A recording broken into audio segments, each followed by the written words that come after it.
아멘. 인사하겠습니다. 주의 평강을 빕니다.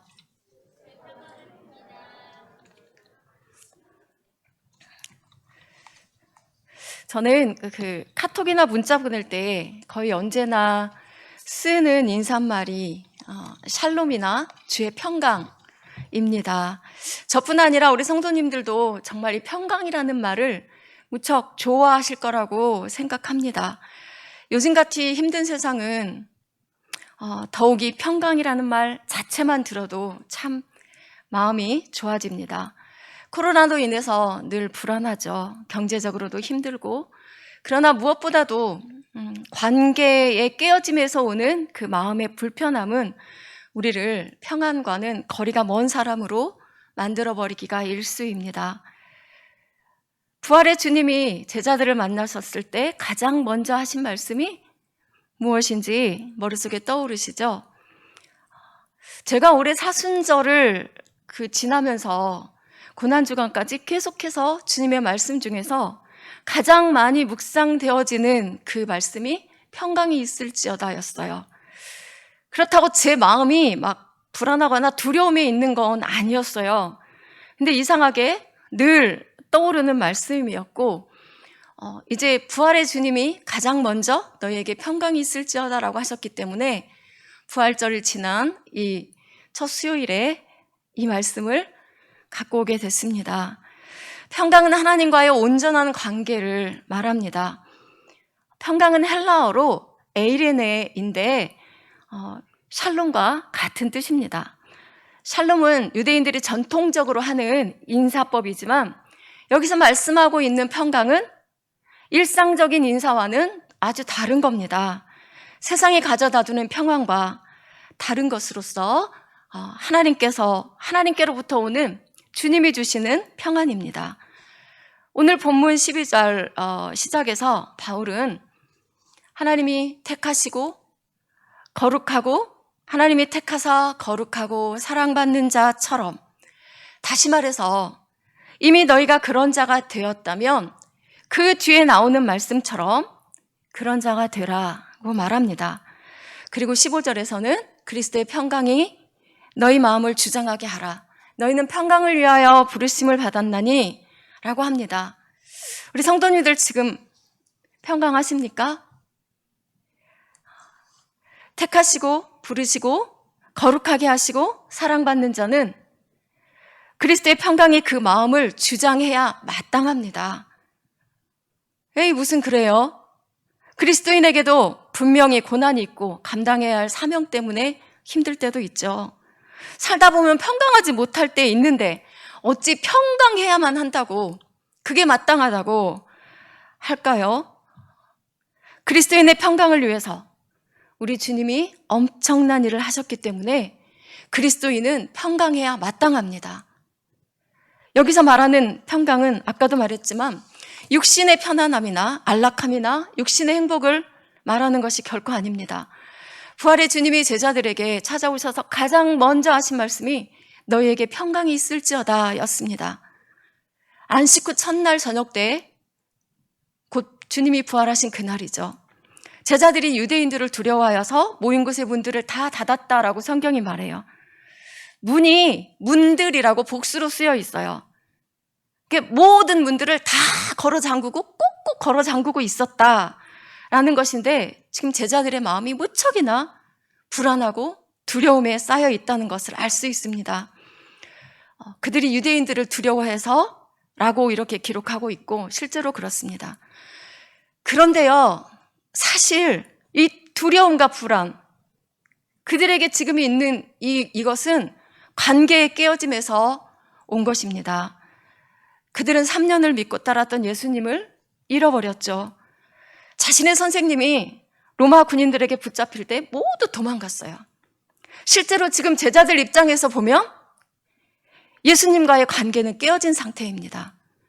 베드로는 주님을 3번 부인했다 하지만 사실상 모두가 주님을 부인하고 배신하고 도망간 것이죠. 자신들이 배신한 선생님은 그들에게는 이미 죽었어요. 지금 그들에게 남아있는 것은 좌절, 두려움, 용서받을 수 없는 죄책감, 미안함, 이런 것들일 겁니다.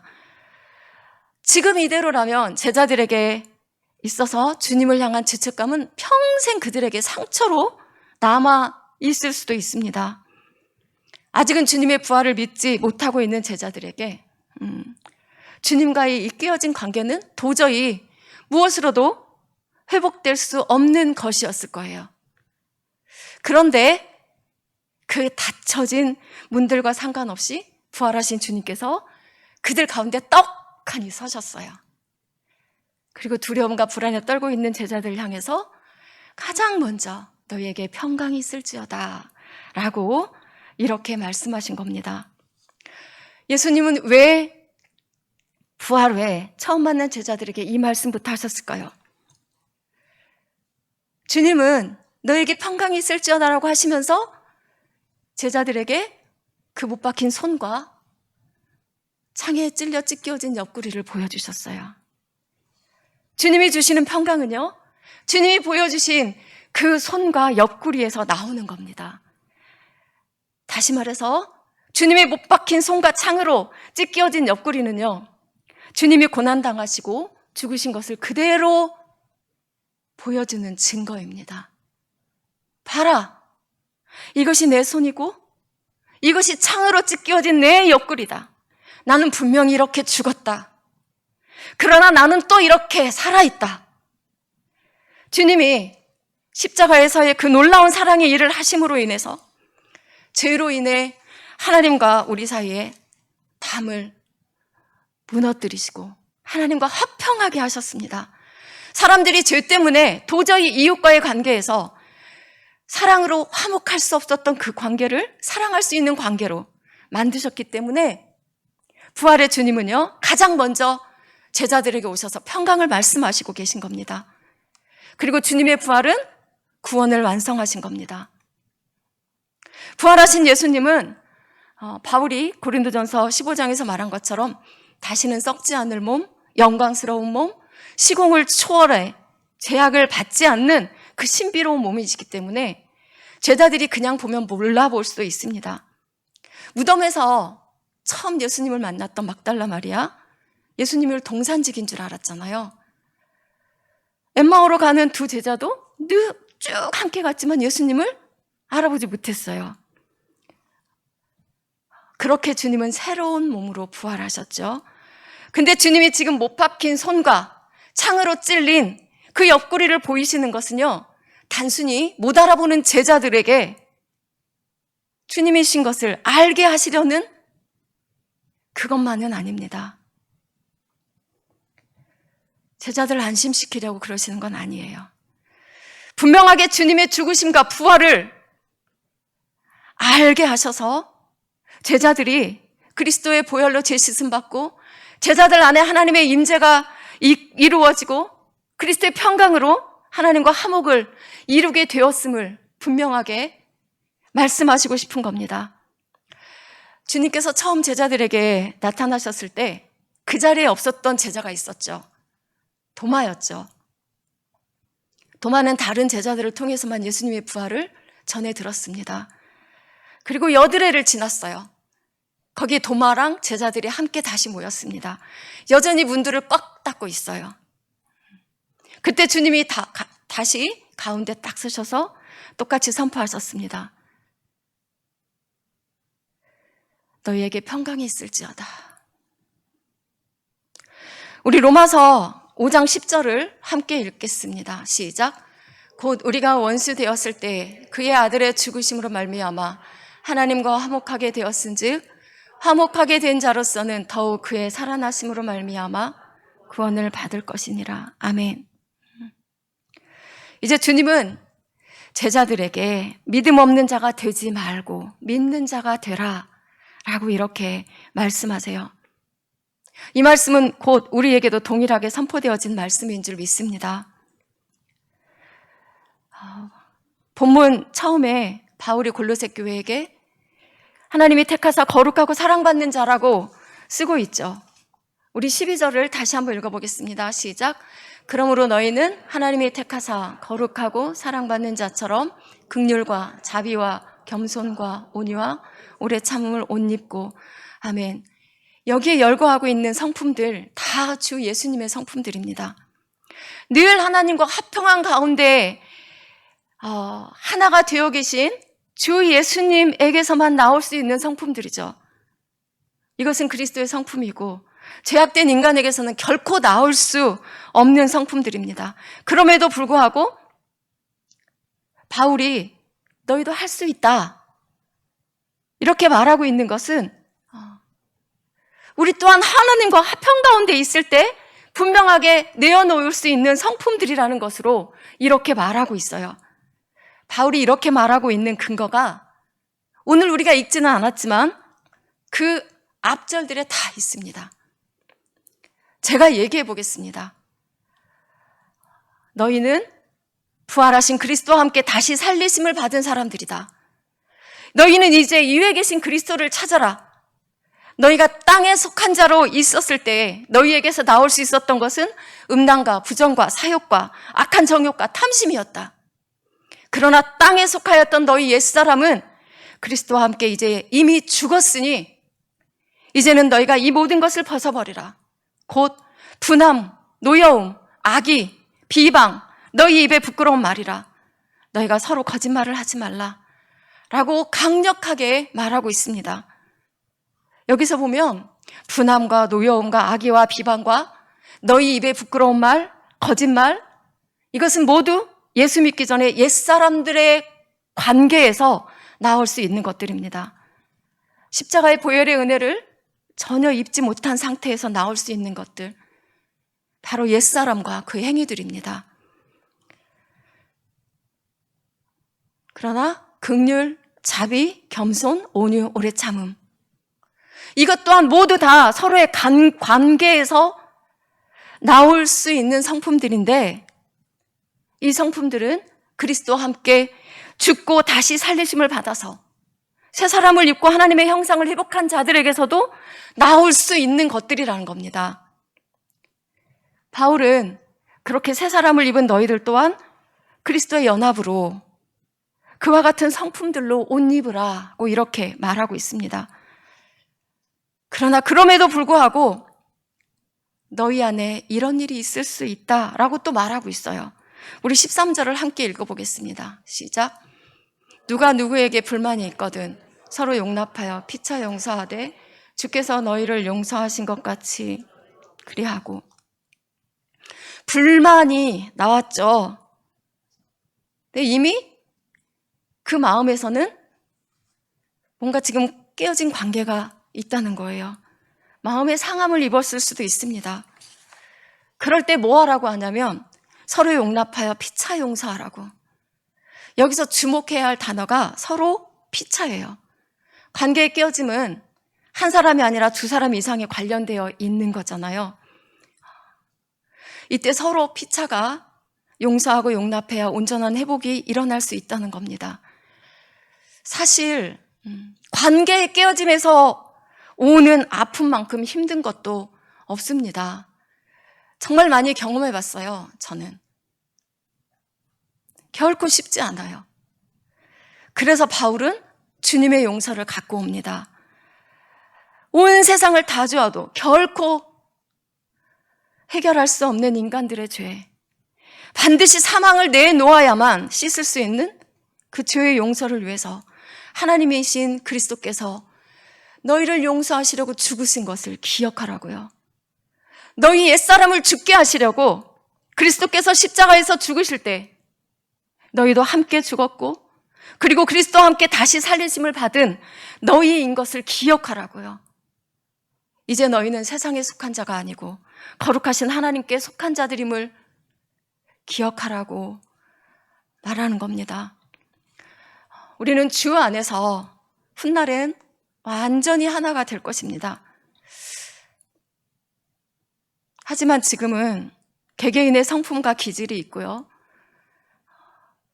주님의 보혈의 은혜로 사함 받았다고는 하지만 여전히 죄성이 불쑥불쑥 우리를 괴롭힙니다. 그래서 다툼도 있고 서운함도 있고 마음 상함도 있을 수 있죠. 그래서 오늘 본문에서 바울이 말하고 있는 것이 그거예요. 누가 누구에게 불만이 있거든 불만이 있을 수 있다는 겁니다. 너희는 이제 새 사람이 되었으니 항상 누구하고나 다 사이가 좋아야 돼. 이렇게 말하지 않아요.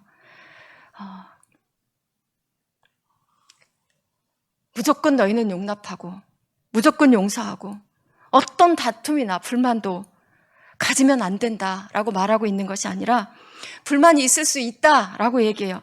그러나 그럴 때 너희는 하나님이 택하신 거룩하고 사랑받는 자처럼 주의 성품을 내놓을 수 있도록 주를 기억하고 피차 용납하고 용서하라는 겁니다. 반드시 그렇게 해야 하는 것은 또한 이것 때문입니다. 우리 골로새서 3장 15절을 함께 읽겠습니다. 평강이 너희 마음을 주장하게 하라. 너희는 평강을 위하여 한 몸으로 부르심을 받았나니 너희는 또한 감사하는 자가 되라. 아멘. 그리스도인이라면 마땅히 주님의 죽으심과 부활하심 안에서 하나님과 화목할 수 있습니다. 또한 그 사랑 안에서 이웃과 화목할 수 있습니다. 이 일을 위해서 주님은 주님의 몸된 교회로 하나로 우리를 부르셨습니다. 그러므로 우리는 그리스도 안에서 한 몸된 우리를 서로를 인하여 피차 감사가 있어야 합니다. 그런데 우리를 그리스도의 평강이 주장하지 못하게 하고 여전히 옛사람의 성품이 우리 마음을 주장하도록 그렇게 허락해서는 안 될 것인데 우리는 너무나 많이 그럴 때가 있다는 거예요. 성경은 분명히 주께서 죽으시고 부활하셔서 교회의 몸이 되신 것은 너희의 평강을 위해서라고 이렇게 말씀하고 있습니다. 로마서 5장 11절을 우리 다시 읽어보겠습니다. 그뿐 아니라 이제 우리로 화목하게 하신 우리 주 예수 그리스도로 말미암아 하나님 안에서 또한 즐거워하느니라. 아멘. 옛사람을 벗어버리고 새 사람을 입은 사람들에게서는 이와 같은 모습들이 나와야 한다고 말합니다. 화목하게 된 자들이 하나님 안에서 즐거워하는 것을 바울은 이렇게 표현합니다. 우리 다시 읽겠습니다. 골로새서 3장 16절에서 17절입니다. 시작.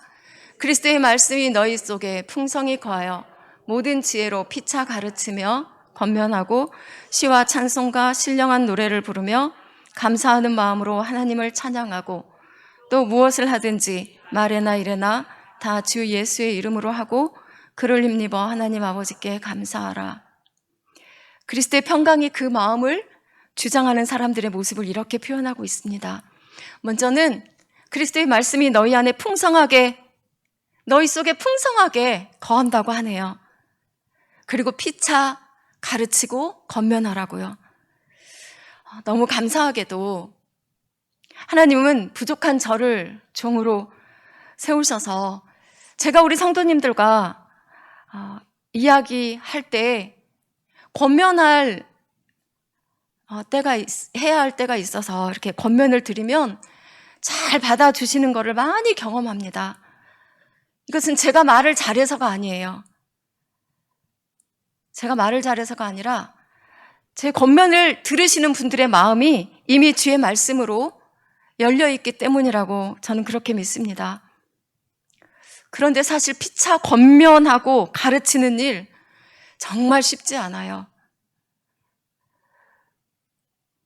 피차 가르치고 권면하는 것을 우리가 받아들일 수 있으려면 주님께서 우리에게 하신 말씀 있죠. 누구든지 나를 따르려거든 자기를 부인하고, 이 말씀이 제대로 아멘으로 그 안에서 받아들여져야만 피차 권면하고 가르치는 것에도 서로 아멘하고 받을 수 있을 겁니다. 근데 바울은 그렇게 하라고 말해요. 그리스도의 평강이 마음을 주장하고 있는 사람들에게서는 이 일이 가능하고 이 일을 위해서 주님이 우리를 부르셨다고 합니다. 한 몸으로 부르심을 받았음에도 누구에게 불만이 있고 마음 상함을 입었을지라도 서로 용서하고 그리스도의 평강으로 시와 찬미와 신령한 노래를 부르면서 하나님을 예배하라고 합니다. 그리고 거기엔 감사가 충만할 수밖에 없는 거죠.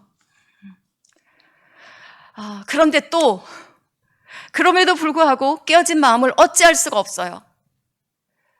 그래서 마음과 생각이 너무 복잡해지고 아무리 생각해도 억울하기도 하고 걱정과 염려로 답은 없고 머리는 깨어질 것 같고 그것에 매여서 질질 끌려다니고 있을 때 우리는 도대체 어떻게 해야 할까요? 우리 예수 믿는 자들에게 분명히 주님이 주시는 약속들이 있습니다. 요한복음 16장 24절, 지금까지는 너희가 내 이름으로 아무것도 구하지 않았으나 구하라 그러면 받으리니 너희 기쁨이 충만하리라. 요한복음 14장 14절, 너희가 내 이름으로 무엇을 구하든지 내가 행하리니 이는 아버지로 하여금 아들로 말미암아 영광을 받으시게 하려 함이라. 내 이름으로 무엇이든지 내게 구하면 내가 행하리라. 기도하면 반드시 주님께서 응답해 주시겠다는 약속입니다. 그리고 빌립보서 4장 6절에서 7절을 아주 잘하는 말씀인데 우리 다 같이 읽어보겠습니다. 시작. 아무것도 염려하지 말고 다만 모든 일에 기도와 간구로 너희 구할 것을 감사함으로 하나님께 아뢰라. 그리하면 모든 지각에 뛰어난 하나님의 평강이 그리스도 예수 안에서 너희 마음과 생각을 지키시리라. 염려는 깨어진 마음에서 옵니다. 하나님과의 관계에서는 하나님을 신뢰하지 못하는 그 믿음 없음에서 오는 것이기 때문에 두려움과 불안이 염려를 만듭니다. 이때 사람의 생각과 방법은요, 아무리 좋은 것을 짜내도 결코 평강으로 이끌지 못합니다. 그런데 주님은 주의 평강으로 이끄시는, 평강으로 지켜주시는 너무나 좋은 길을 우리에게 열어주셨고 알려주셨어요. 이런 것 저런 것, 불안, 두려움, 걱정, 염려, 그 아무것도 쌓아안고 있지 말고 모든 일을 기도와 간구로 감사함으로 주 앞으로 나오라고요. 이건 되고 저건 안 되는 거 없습니다. 모든 일을 주 앞으로 갖고 나가라고 합니다. 너희 구할 것을 감사함으로 아뢰라 라고 하니까, 너희 구할 것이라고 하니까 보통 모든 생각할 때 뭔가 이렇게 취하는 거 그 정도로 생각하는데, 사실 우리의 심령이요, 주 앞에서 온전하게 되기를 구하는 것만큼 중요하고 급한 것은 없습니다. 그것을 아뢰는 겁니다. 주님은 우리의 가장 깊은 곳까지 다 아시는 분이세요. 가장 선한 길로 우리를 이끌어 주실 분인 걸 우리가 믿고 감사함으로 구하면 하나님은 너무나 좋은 것으로 주십니다. 그게 뭐냐면 바로 하나님의 평강입니다. 하나님 앞에 모든 일을 갖고 나아가는 우리가 되었으면 좋겠습니다. 평강을 구하십시오. 그런데 분명히 이렇게 길을 알려주시는데도 대부분의 그리스도인들의 동일한 행동은 주 앞으로 나아가기보다 스스로를 끌어안고 자신의 마음과 생각과 사투를 벌이거나 아니면 사람의 방법과 지혜를 구하다가 많이 지치기도 합니다. 우리는 그리스도인입니다. 예수님이 이미 십자가로 이루어주신 평강을 소유할 수 있는 사람들입니다. 관계에서 오는 깨어짐, 믿음 없음에서 오는 두려움과 불안, 그런 걸로 휩싸여 있을 때 이것을 오직 주님께 아뢰고 주님이 주시는 평강으로 순식간에 옷을 입게 되는 그 경험을 할 수 있는 사람들이 바로 우리들입니다. 또 하나의 약속은 요한복음 14장 27절에서 주님은 이렇게 우리에게 약속해 주십니다. 우리 함께 읽겠습니다. 요한복음 14장 27절을 한번 찾아보겠습니다.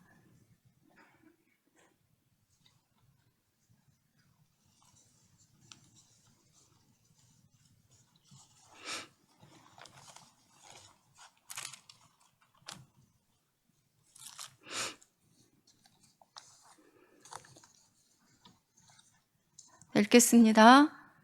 평안을 너희에게 끼치노니 곧 나의 평안을 너희에게 주노라. 내가 너희에게 주는 것은 세상에 주는 것과 같지 아니하니라. 너희는 마음에 근심하지도 말고 두려워하지도 말라. 아멘.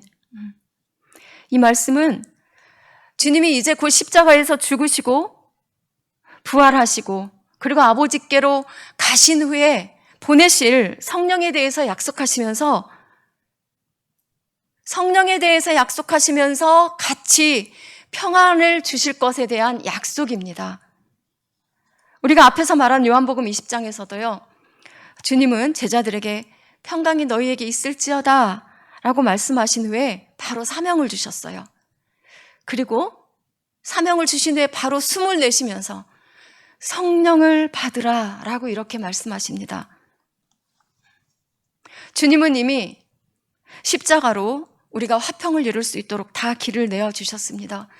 거긴 조금도 부족함이 없습니다.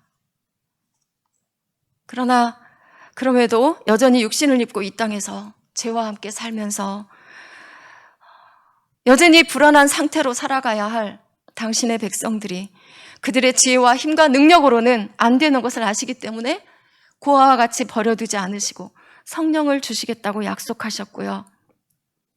이제 그 성령께서 우리 안에 내주하시면서 주의 말씀을 가르치고 생각나게 해주시면서 승리하게 하셔서 능히 평안으로 인도하실 것입니다. 이제 말씀을 맺겠습니다. 예수님을 믿는 우리는 주님이 주시는 평강을 아멘으로 받아야 하고 평강으로 옷을 입어야 합니다. 이것은 주님이 당신 백성들의 평강을 위해서 십자가에서 죽으시고 부활하셨기 때문입니다. 예수님을 믿는 우리는 주님이 주시는 그 평강 안에서 주와 함께 이 땅에서 늘 이김으로 나아갈 수 있는 사람들입니다. 마음의 평안을 잃어버리고 좌절하거나 두려워하거나 염려에 휩싸였을 때 우리는 즉시 주님을 기억하고 주님께 나가야 합니다. 두려움과 염려는요, 그 순간에는 주를 향한 믿음을 잃어버렸다고 해도 과언이 아닙니다. 우리는 즉시 평강을 회복해야 할 이유가 있는 것은 이유 불문하고 우리는 그리스도께 속한 사람들이기 때문입니다. 평강을 위하여서 주님이 십자가의 죽으심으로 인하여 우리를 한 몸으로 이루어 주셨기 때문입니다. 우리는 이미 하나님과 화평한 사람들인 줄 믿습니다. 다른 어떤 이유로도 그 화평함에서 스스로 불화한 가운데로 나가지 말아야 합니다. 물론 그리스도의 죽으심은 우리에게 영원한 평강을 주신 것입니다.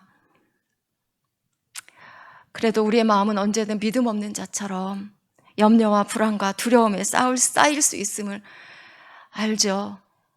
우리는 그때 즉시 평강을 위해서 기도하시고 평강을 누릴 수 있기를 바랍니다. 기억해야 합니다. 모든 것을 감사하고 기도할 때 하나님의 평강이 그리스도 예수 안에서 우리의 마음과 생각을 평강으로 지켜주신다는 것을 기억해야 합니다. 우리 함께 기도하겠습니다.